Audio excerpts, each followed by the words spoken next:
que tiene que ver con lo que hemos estado viviendo en estos días y sobre todo lo que tenemos, lo que Dios tiene para nosotros. ¿Sí? A ver, por favor, sus Biblias, sus Biblias arriba. Vamos a repetir. Esta es la Biblia. Esta es la palabra de Dios. Es Dios hablándome a mí. Es Dios hablándote a ti. Es Dios hablándonos a nosotros. Yo escucho la palabra de Dios. Yo estudio la palabra de Dios. Yo entiendo la palabra de Dios. Yo recibo la palabra de Dios. Yo practico la palabra de Dios. Oro porque se arraigue la palabra de Dios en mi corazón, en mi mente y en mi vida. Amén. Bueno, vámonos al libro de Éxodo. El libro de Éxodo, ya todos conocemos la vida de Moisés. Vamos al libro de Éxodo y vámonos al capítulo 6. Éxodo 6.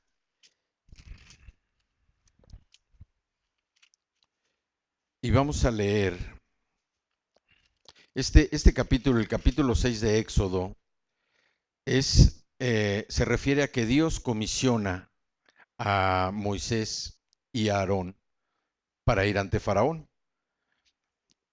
Ujú. Y también es un capítulo donde Dios promete la liberación. Vamos a leer los versículos 7 y 8. Dice, y os tomaré por mi pueblo y seré vuestro Dios. Y vosotros sabréis que yo soy Jehová vuestro Dios, que os sacó de debajo de las tareas pesadas de Egipto.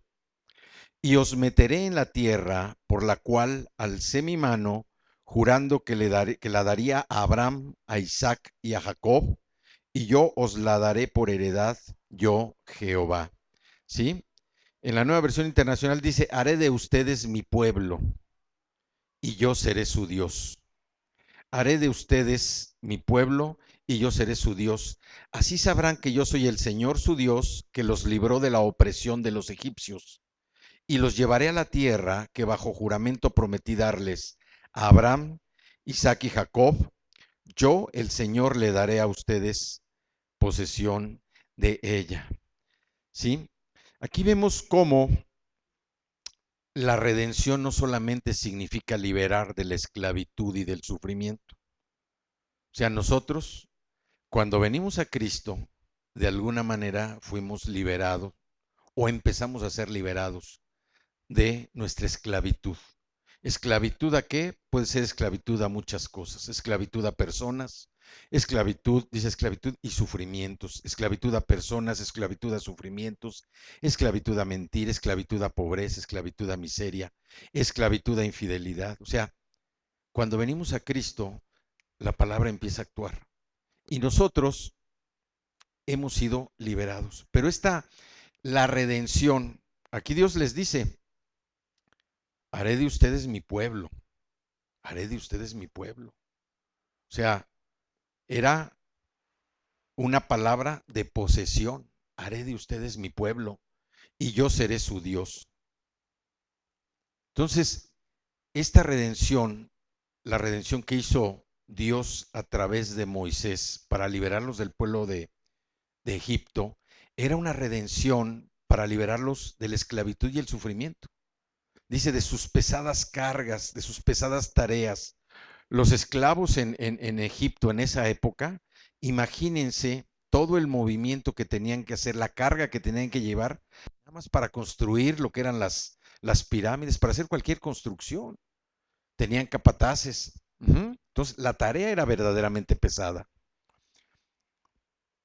Y nosotros vemos que a través de Cristo, esa liberación de la esclavitud y el sufrimiento no es el objetivo principal. O sea, Cristo nos ha liberado de la esclavitud y nos ha liberado del sufrimiento. Y así nos ha pasado a cada uno de nosotros cuando hemos venido a Cristo. Nos encontramos en una situación determinada que muchas veces iba en contra de lo que establecía la palabra, pero también era algo que estaba acabando con nuestra vida. Y a lo mejor nosotros no nos dábamos cuenta, pero esa redención, esa liberación de la esclavitud y del sufrimiento, no termina ahí. O sea, ok, somos liberados, ¿sí? De la esclavitud del sufrimiento, pero ¿qué sigue? A los israelitas fueron liberados del pueblo de Israel, pero ¿para qué? ¿Para qué fueron liberados? ¿Simplemente para dejar de trabajar? Pues no. Tenían ellos que buscar cuál era el siguiente objetivo. ¿Iban a ser liberados para qué? Para llegar a la tierra prometida. Entonces, nosotros, la liberación que obtenemos nosotros a través de la redención en Cristo Jesús, de que Él verdaderamente ha redimido, ha perdonado, se ha quedado con nuestras pesadas cargas, que muchas veces eran más pesadas que las que tenían los israelitas en Egipto, ¿sí? ¿Por qué? Porque nuestras cargas, pues aunque no fueran físicas, tenían que ver con nuestro sentido, tenían que ver con nuestra forma de ser, con lo que nosotros percibíamos, con nuestra forma de vivir. Muchas veces vivir en medio del temor, vivir en medio de la pobreza, vivir en medio del miedo, vivir en medio de la mentira, vivir en medio de tantas cosas que lo único que hacían era mantenernos esclavizados a algo o a alguien. Pero una vez que tenemos ¿la salvación a qué nos lleva? La salvación nos lleva a la libertad, nos lleva al gozo, a la alegría, al vivir de una manera distinta, entendiendo lo que estamos haciendo, comprendiendo qué es el caminar que yo debo seguir. Esa redención del pueblo de Israel de Egipto tenía un segundo paso. O sea, ok, a través de Cristo yo soy liberado de la esclavitud que me mantenía atado a mi pasado, ¿sí? Del sufrimiento que yo tenía de vivir de esa manera. Pero ¿qué sigue? Sigue que la salvación me está llevando ¿a dónde? A la libertad, a encontrar una nueva vida, a encontrar lo que verdaderamente se establece Dios para mí, lo que Dios está estableciendo para mí desde el momento en que yo recibo a Cristo. Un cambio total, una renovación de la mente, romper los paradigmas que me mantenían atados. Y eso es precisamente lo que Dios les estaba diciendo al pueblo de Israel. Les dice, haré de ustedes mi pueblo, son mi posesión, y yo seré su Dios, yo seré su guía, yo seré el que los guíe, yo seré su Dios, yo supliré todas y cada una de sus necesidades. Dice, así sabrán que yo soy el Señor su Dios, que los libró de la opresión de los egipcios. Y los llevaré a la tierra que bajo juramento prometí darles a Abraham, Isaac y Jacob. Yo, el Señor, les daré a ustedes posesión de ella. Cuando dice, y os tomaré por mi pueblo y seré vuestro Dios, son palabras que anticipaban el pacto que Dios iba a tener con Moisés en el monte Sinaí, que eso lo podemos ver en Éxodo, allá adelantito, Éxodo 19. Éxodo 19 y los versículos 5 y 6 dice, si ahora ustedes me son del todo obedientes y cumplen mi pacto, serán mi propiedad exclusiva entre todas las naciones. O sea, Dios aquí lo que le está diciendo al pueblo de Israel es, dice, si me son del todo obedientes. Y muchas veces el ser obediente cuesta trabajo. Cuesta trabajo, ¿por qué? Porque a través precisamente de ese momento en el que nosotros recibimos a Cristo, se empiezan a romper una serie de paradigmas en nuestra vida que antes nos hacían imposible de ver cuál era nuestra realidad delante del Señor. O sea, no sé, pero a mí muchas veces me pasaba que yo veía lo que yo quería ver, no lo que era mi realidad. Si yo tenía un mal comportamiento, una mala actitud, tenía una justificación de por qué estaba actuando de esa manera, pero no era mi realidad, no la realidad del Señor. Entonces, aquí dice, me son del todo obedientes y cumplen mi pacto, serán mi propiedad exclusiva entre todas las naciones. Y dice, aunque toda la tierra me pertenece, ustedes serán para mí un reino de sacerdotes y una nación santa. O sea, el privilegio que Dios les estaba dando precisamente a los israelitas era ser obedientes, respetar el pacto, o sea, cumplir el pacto. Y dice que Él los iba a hacer una nación de sacerdotes. Y así dice también la palabra, nosotros somos reyes y sacerdotes.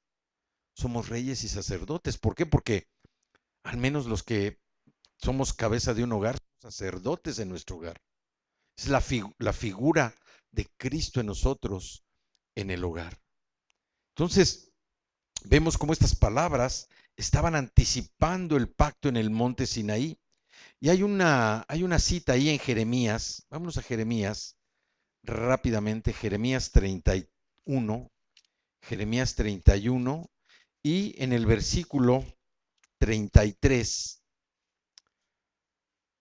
Jeremías haciendo remembranza, recordando estas palabras de Dios al pueblo de Israel, le dice, este es el pacto que después de aquel tiempo haré con el pueblo de Israel, afirma el Señor.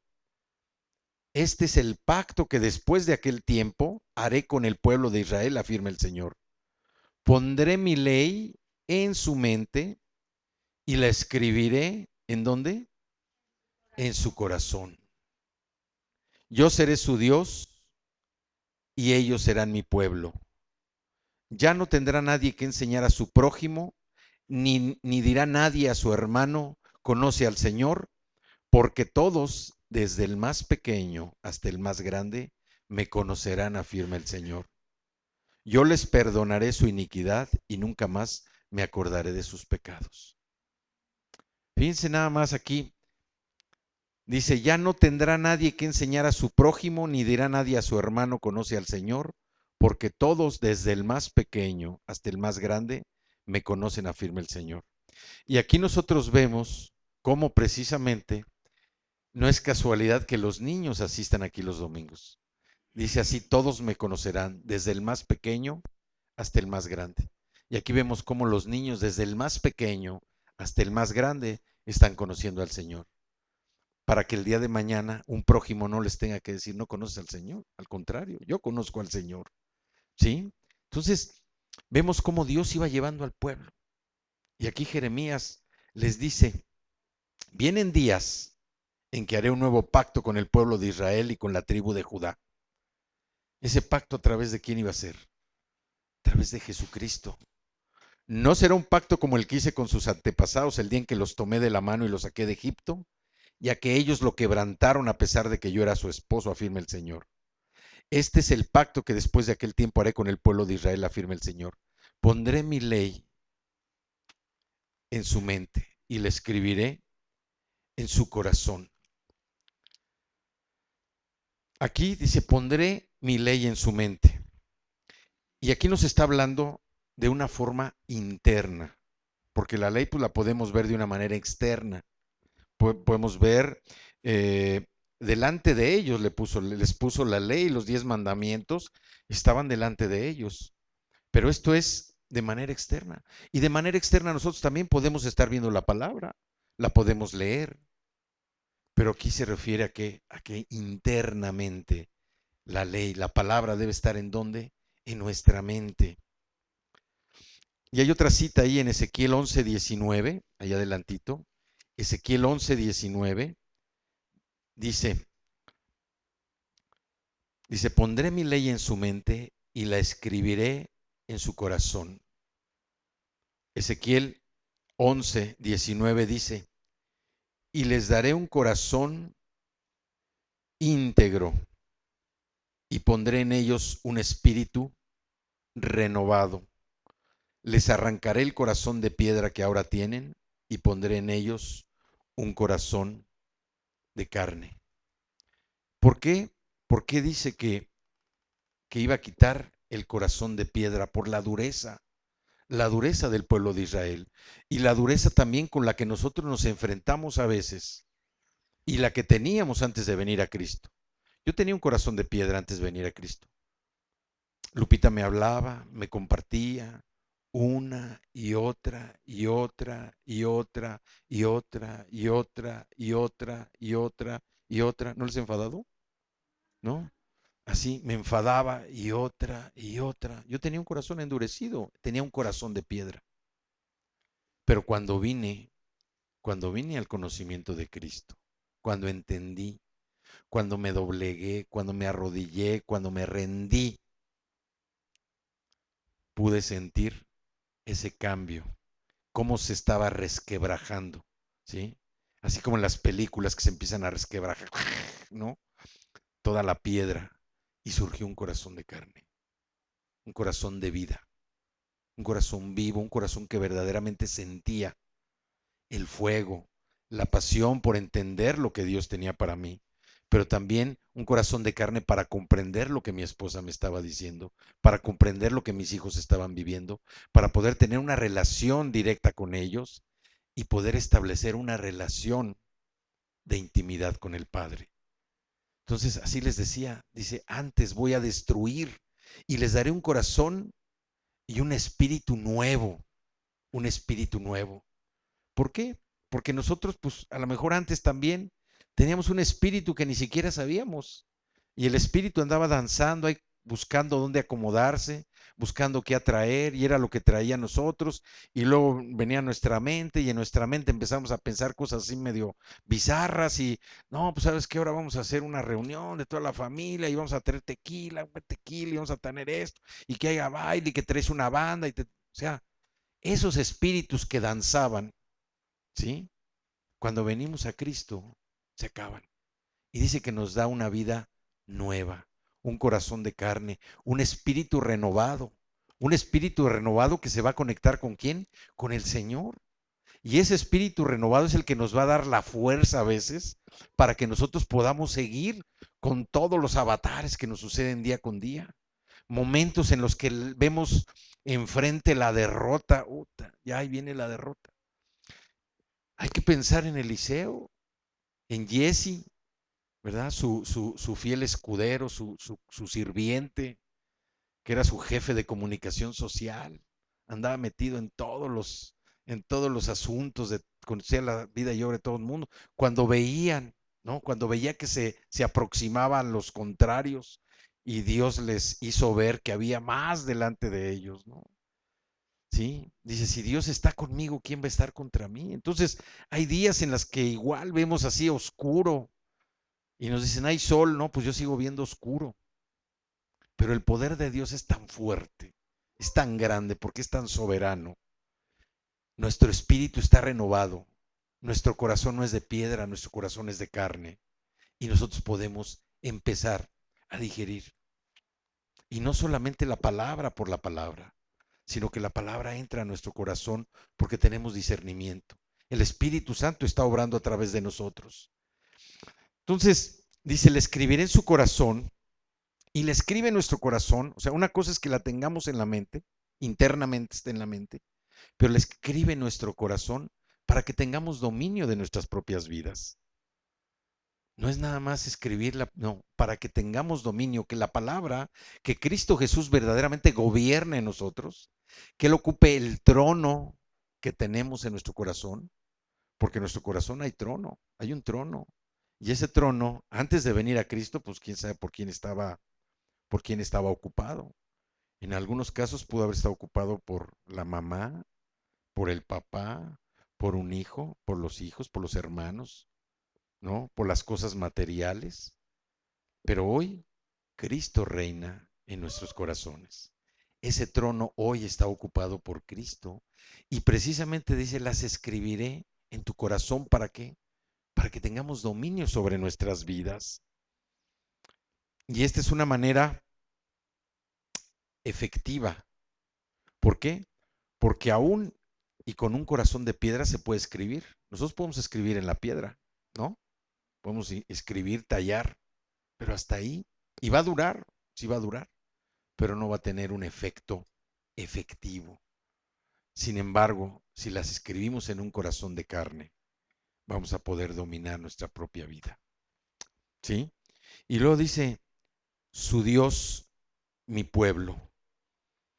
Y esta es un resumen, una conclusión básica de la relación que había entre Dios y el pueblo de Israel por el pacto del monte Sinaí. Vamos a Deuteronomio 26.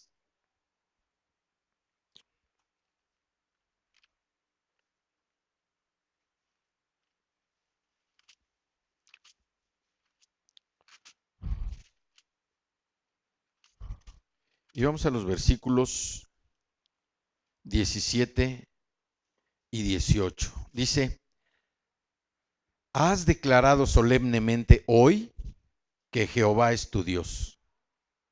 Has declarado solemnemente hoy que Jehová es tu Dios y que andarás en sus caminos y guardarás sus estatutos, sus mandamientos y sus decretos y que escucharás su voz. Y Jehová ha declarado hoy que tú eres pueblo suyo, de su exclusiva posesión, como te lo ha prometido, para que guardes todos sus mandamientos. Y aquí vemos que un pacto o tratado involucra, en este caso, involucra una renovación del voto de Israel. ¿Por qué? Porque Dios les estaba diciendo, yo soy tu Dios y lo que te pido es que seas obediente a lo que yo te estoy pidiendo. Yo estoy estableciendo mandamientos, estatutos, decretos. Quiero que seas obediente, ¿sí? En aquella época, pues para los israelitas era difícil tratar de cumplir la ley.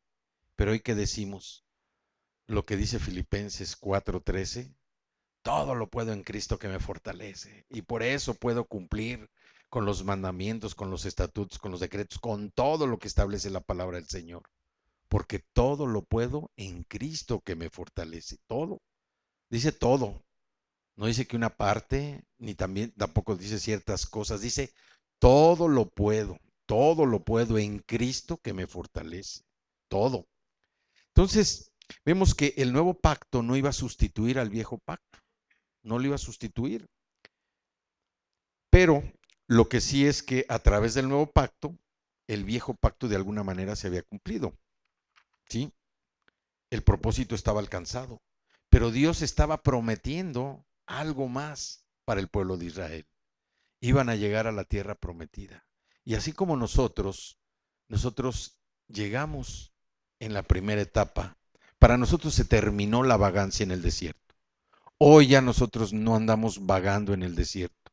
Ya no andamos perdidos como anduvo el pueblo de Israel, porque Jesucristo a través del Espíritu Santo nos guía y nos lleva precisamente por el buen sendero, por el buen camino, para que nosotros podamos aterrizar, recibir esas promesas que Dios tiene para su pueblo. Entonces, vemos cómo Dios les establece que Él va a ser su Dios. Dice, y estaré en medio de ustedes, y ustedes serán mi pueblo, mi posesión, y yo seré su Dios. ¿Y qué les pide? Vamos a Éxodo, al capítulo 25, Éxodo 25.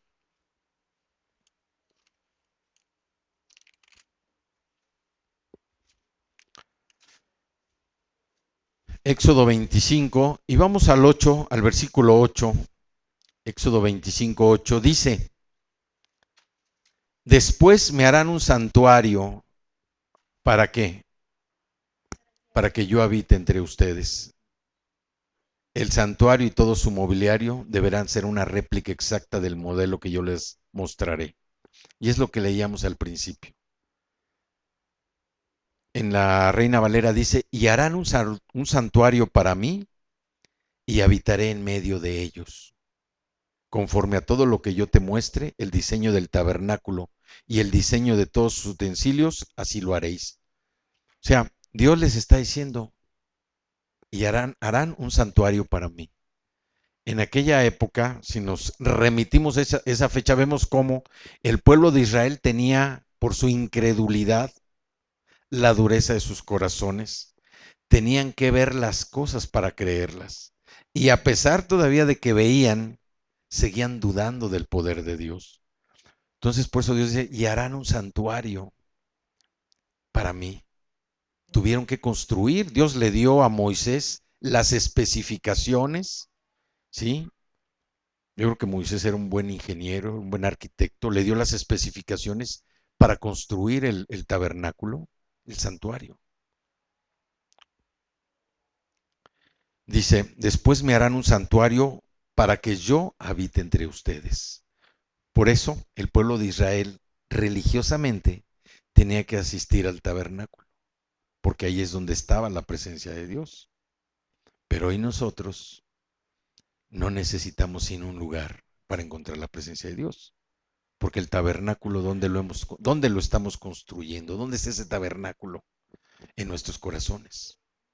¿Sí? No necesitamos, o sea, la presencia de Dios está aquí, está en medio de este centro de oración, de este centro de adoración, de este centro de alabanza, de lo que es el tabernáculo del Señor. Está en mí. Y veíamos que dice, para que yo habite entre ustedes. Dios habita en medio de su pueblo. Si habita en mí y habita en ti y nos reunimos, pues obviamente Dios va a estar habitando en medio de todos nosotros. ¿Por qué? Porque nosotros lo traemos, nosotros, ya viene con nosotros. Vámonos a Éxodo. El tabernáculo en esa época era para asistir y el pueblo asistía porque estaba la presencia de Dios. Pero el tabernáculo no es un lugar de residencia humana. Uh-huh. Es el lugar donde Dios habita, en medio de su pueblo. Vámonos a Éxodo 29.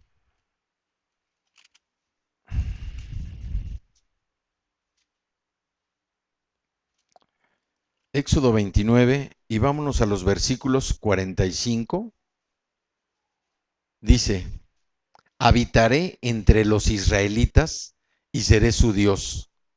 Así sabrán que yo soy el Señor su Dios, que los sacó de Egipto para habitar entre ellos. Yo soy el Señor su Dios.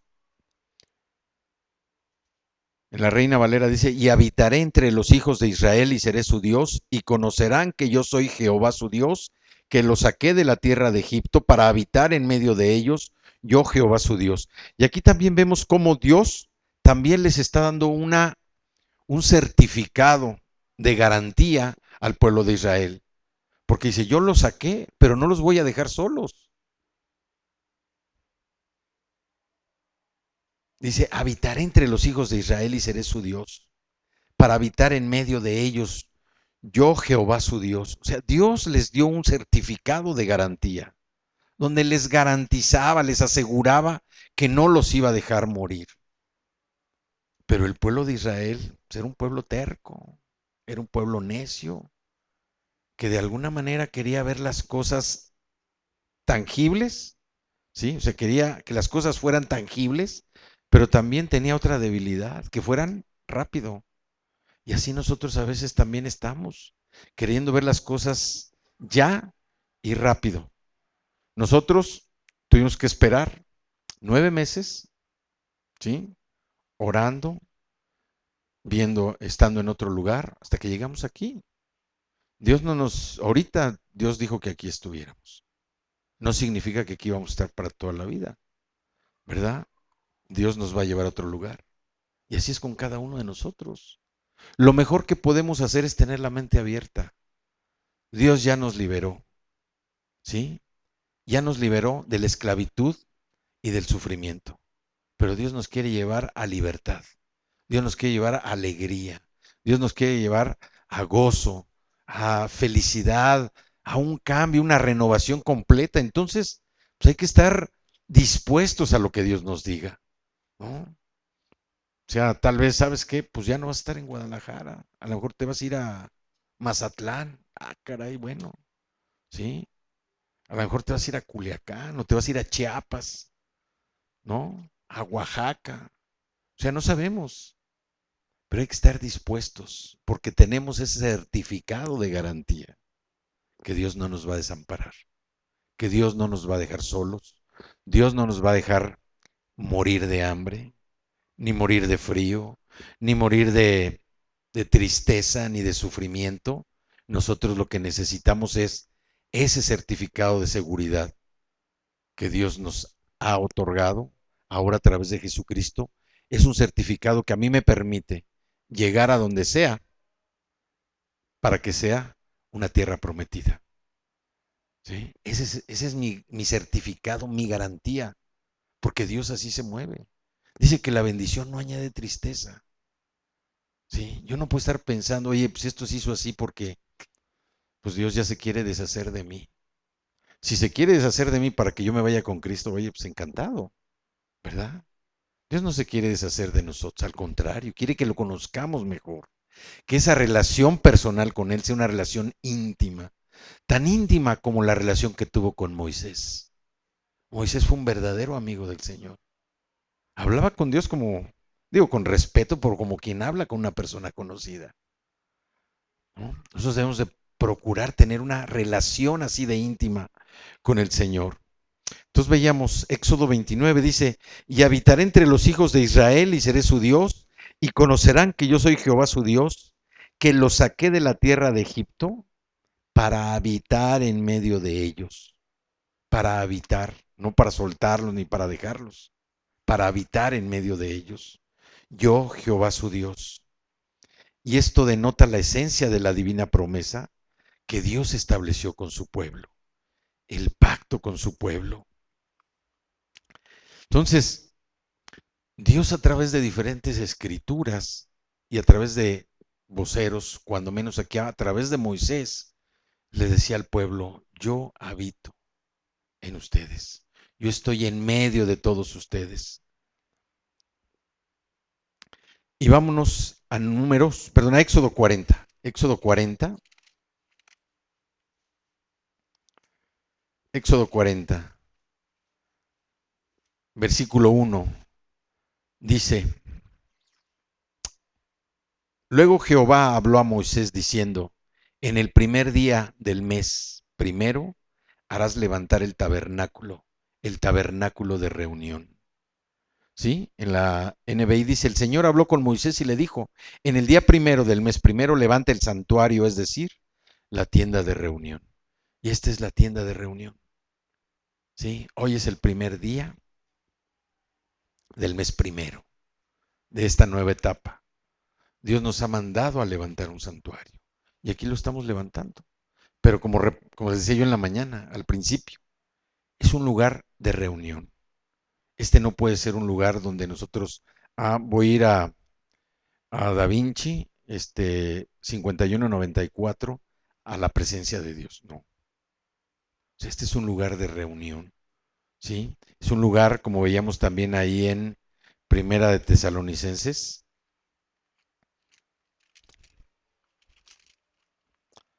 Primera de Tesalonicenses.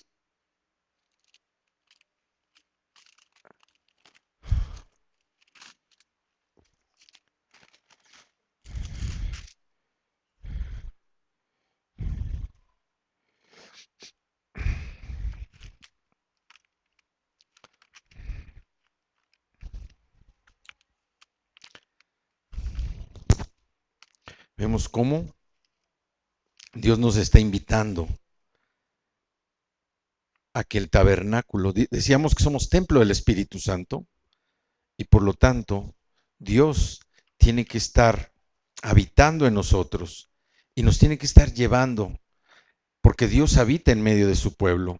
Dios quiere que nosotros nos mantengamos vivos en esa relación personal con Él para que podamos sentir su presencia en todo lo que hacemos, su presencia en nuestra vida, para que podamos nosotros mm, ser esos instrumentos donde Dios se manifiesta de de una manera poderosa, ¿sí? Que Dios nos utilice a nosotros, porque lo que Cristo nos viene enseñando, ¿sí? Es, a diferencia del pueblo de Israel, que nuestra actitud tiene que ser una actitud totalmente distinta.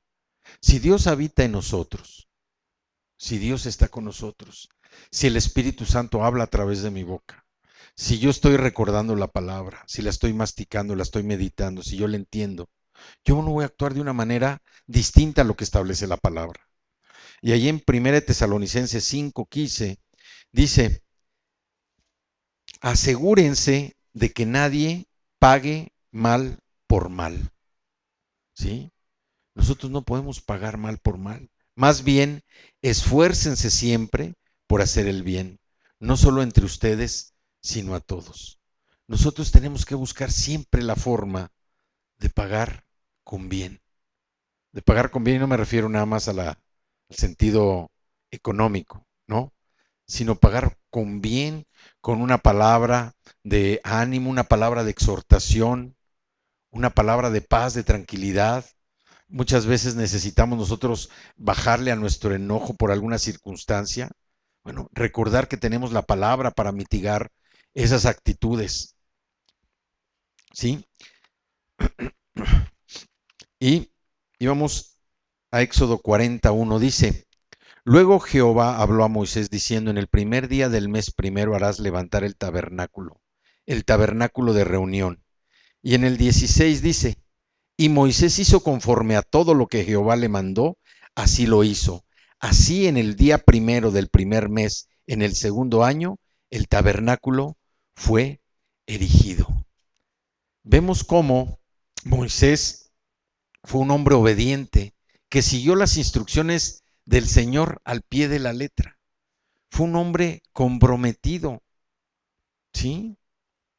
Les voy a dar nada más brevemente,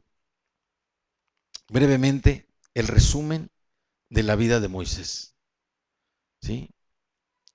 Moisés tuvo una relación sobrenatural con Dios, ¿sí? Dice que su reunión era cara a cara, ¿no? Y tan fuerte era que cuando bajaba Moisés de hablar con el Señor se tenía que poner un velo para que no lo vieran, o sea, no deslumbraba.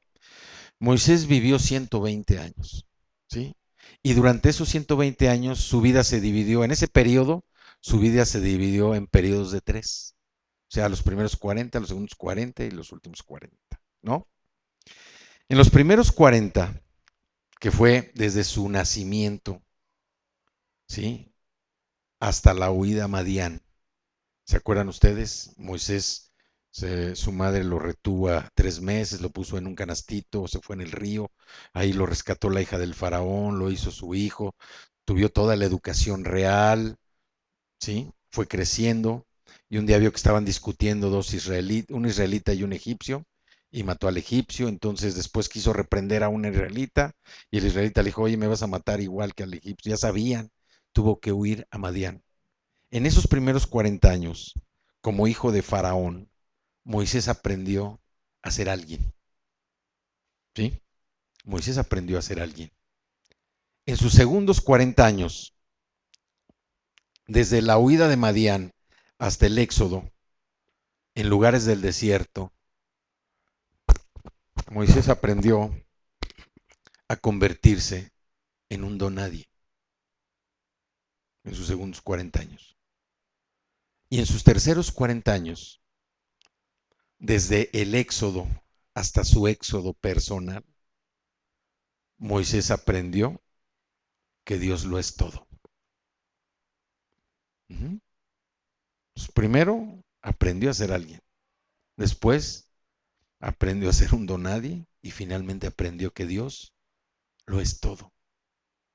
¿Sí?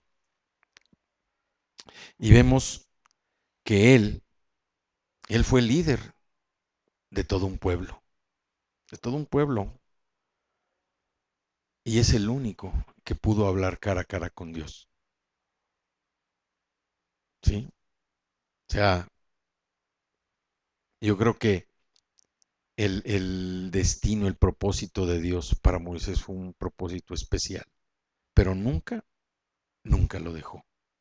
Y hay muchas similitudes entre Moisés y Cristo, desde el peligro de morir en la infancia, ¿sí? Ujú. Hay muchas similitudes entre Moisés y Cristo, ¿sí? Vemos cómo Moisés volvió completamente lleno de Dios cuando lo vio, el momento cuando rompió completamente con el mundo, ¿sí? Que aquí tuvo que hacer tuvo dos momentos importantes. Primero, su rechazo al mundo. Ujú. Y después, su elección adecuada. Y es lo que nosotros hacemos. Rechazamos al mundo, pero no, no para ahí. O sea, yo ya no me, sino tiene que venir algo más. Yo tengo que elegir algo, ¿no? Ahí en Hebreos 24-25, perdón, Hebreos 11, en Hebreos 11,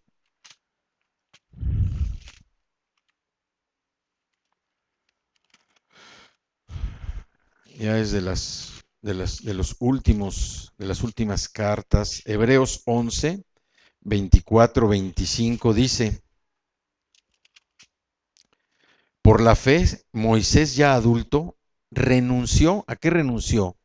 A ser llamado hijo de la hija del faraón, ¿sí? Hebreos 11, 24 y 25.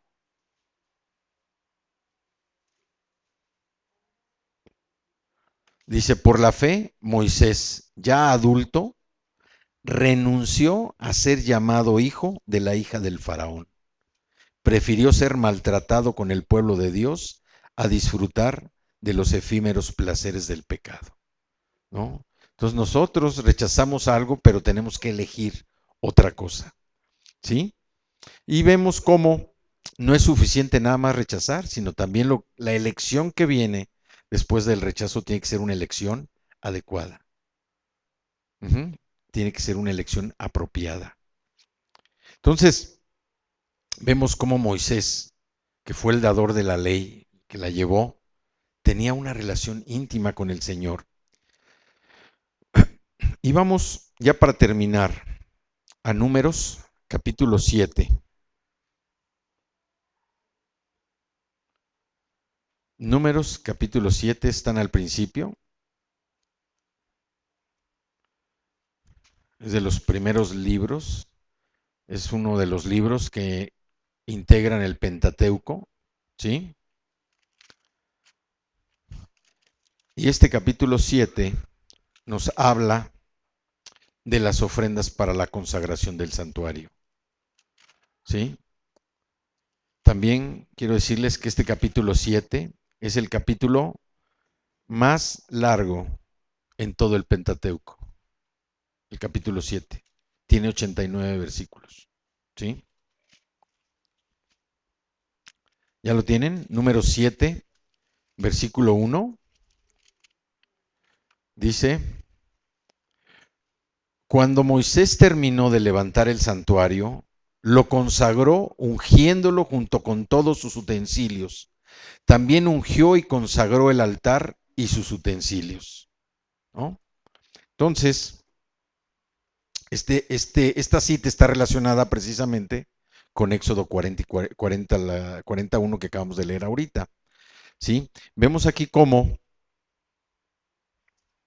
se describe la construcción del santuario, del tabernáculo, termina con el reporte de la nube cubriendo el tabernáculo, la presencia del Señor, llenando el tabernáculo, pero también vemos cómo se registran los dones, los regalos que Dios iba a recibir por los servidores del tabernáculo, ¿sí? Aquí, bueno, nosotros podemos decir, oye, pues vamos a ungir, vamos a santificar todos los utensilios de la tienda de reunión. Pero ¿cuáles son los utensilios que hay aquí? Si nosotros somos los tabernáculos, somos los templos del Espíritu Santo, todos los instrumentos, los utensilios que hay en el tabernáculo están aquí. No sé si ya los vieron. ¿Nos ven? Yo los estoy viendo a todos los utensilios que hay en el tabernáculo. ¿Sí? Todos nosotros somos esos utensilios, somos esos instrumentos.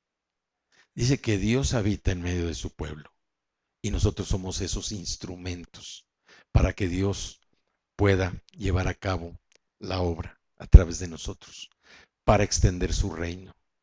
Nosotros somos su pueblo y Dios habita en medio de su pueblo. Nosotros somos instrumentos del Señor para que la obra se lleve a cabo. Aunque sabemos que Dios no necesita de nosotros, no necesita nada, pero sí requiere pies, manos, nuestros pies, nuestras manos, nuestro corazón, nuestra mente, nuestra boca, nuestros oídos, nuestros ojos, compartir la palabra para extender su reino. ¿Sí? Entonces, así como aquí dice, cuando Moisés terminó de levantar el santuario, lo consagró ungiéndolo junto con todos sus utensilios.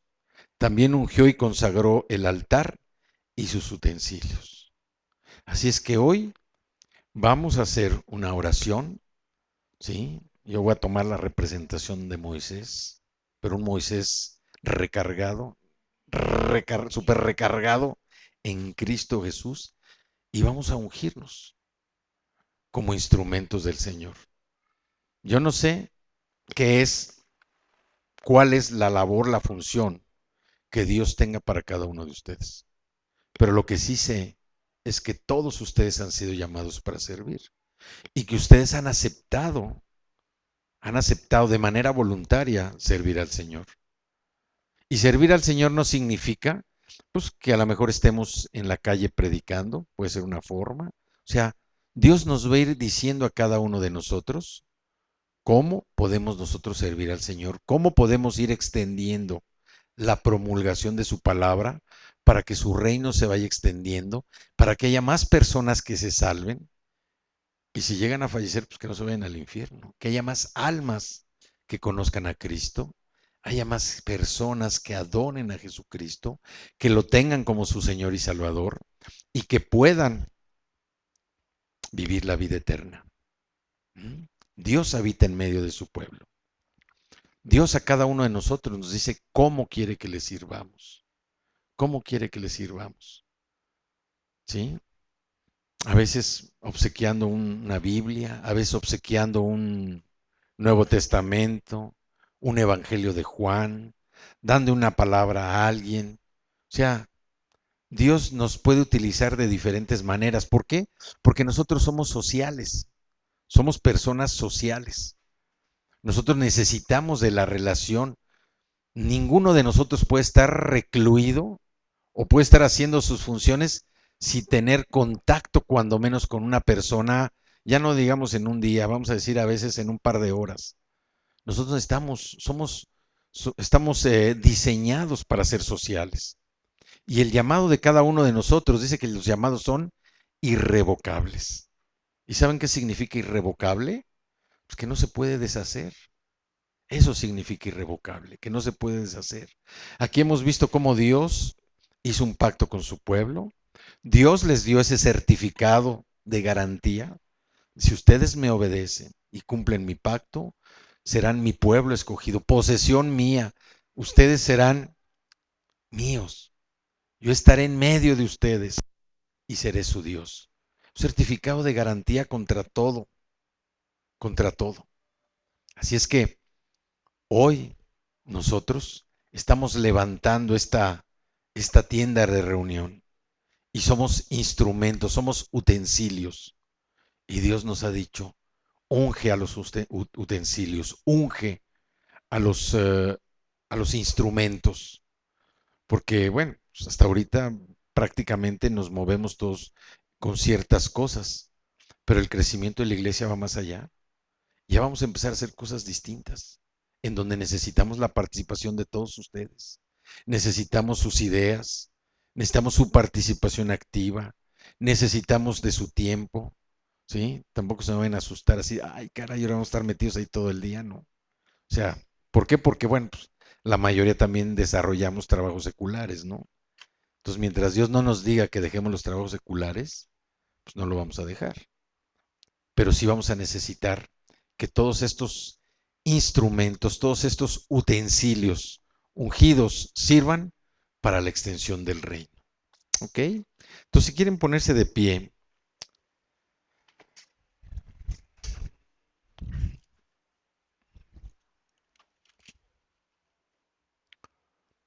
y cierren sus ojos, por favor. Padre, yo te doy gracias en esta mañana, Señor. Gracias, Padre. Gracias, Señor, por la unción de tu Espíritu Santo que ha llegado a nuestra vida, Señor. Yo te doy gracias, gracias. Gracias, Padre, por la autoridad que tú has delegado en mí, Señor. Esa autoridad delegada por Cristo Jesús en mi vida, Señor.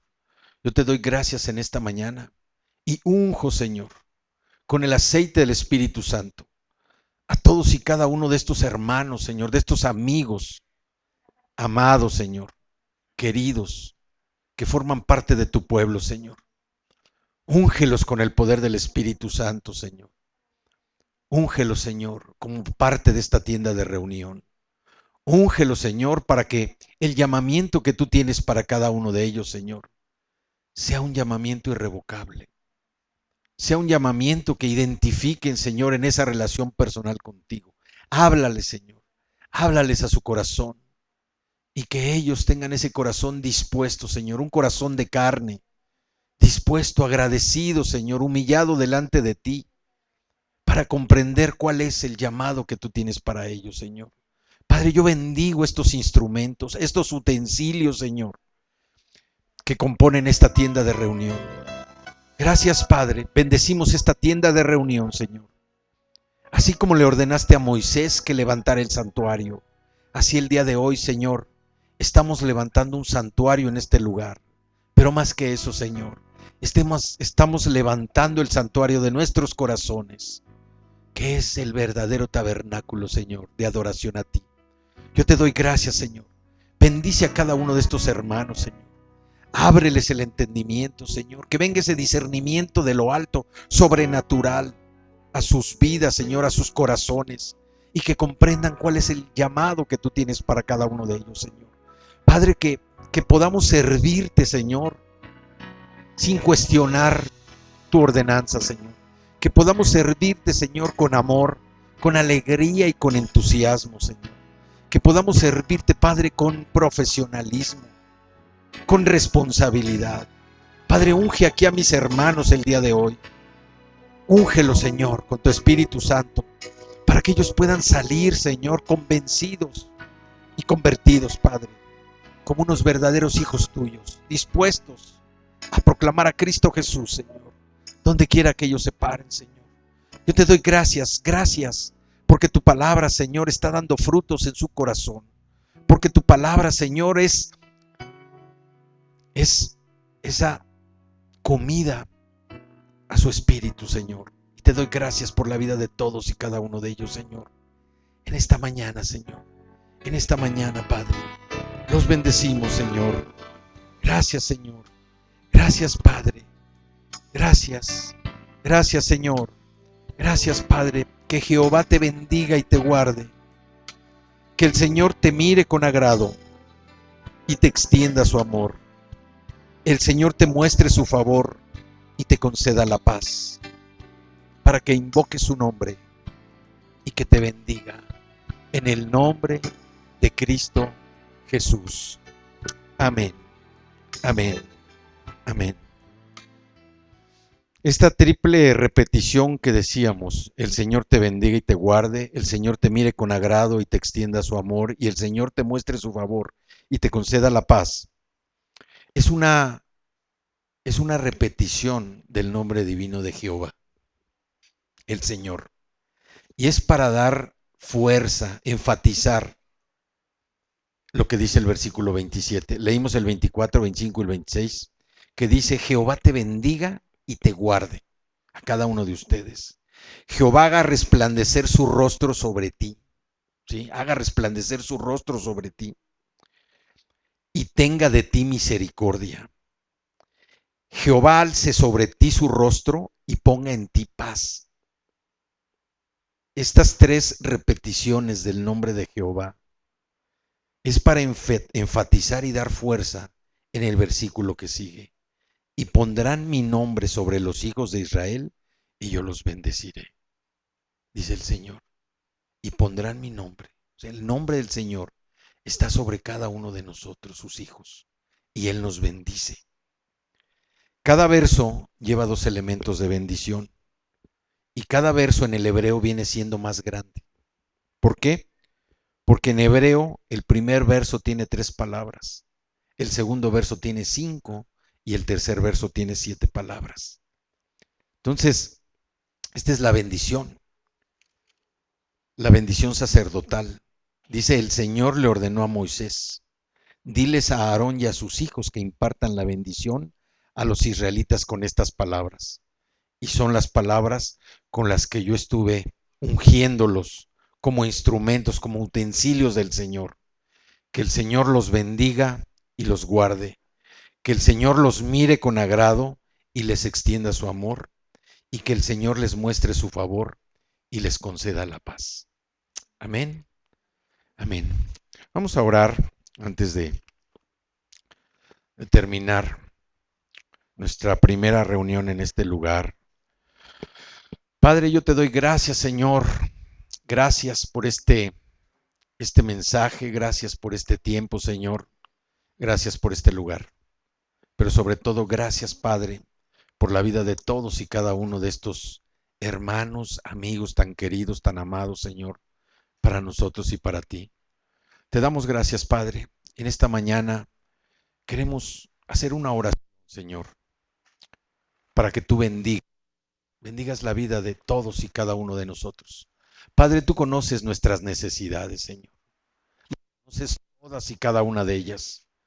Y te damos gracias y te pedimos, Señor, te pedimos que tú las suplas por tus riquezas en gloria en Cristo Jesús.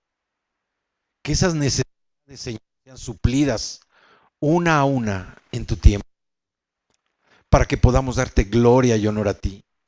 Yo te doy gracias, Señor.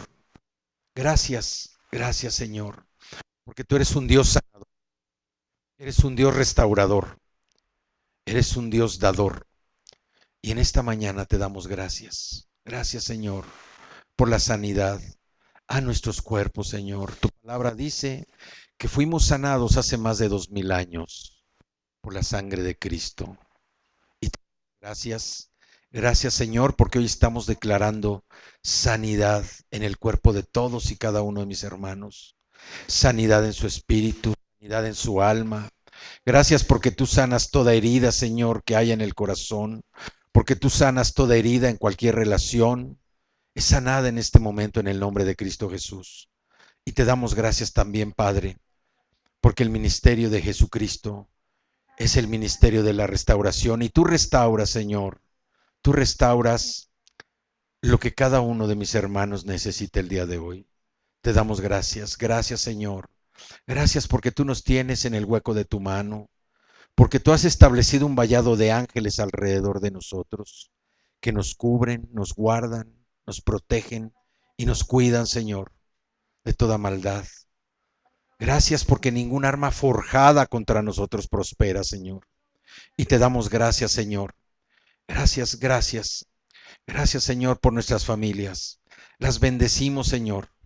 Las bendecimos, Padre, en el nombre de Cristo Jesús.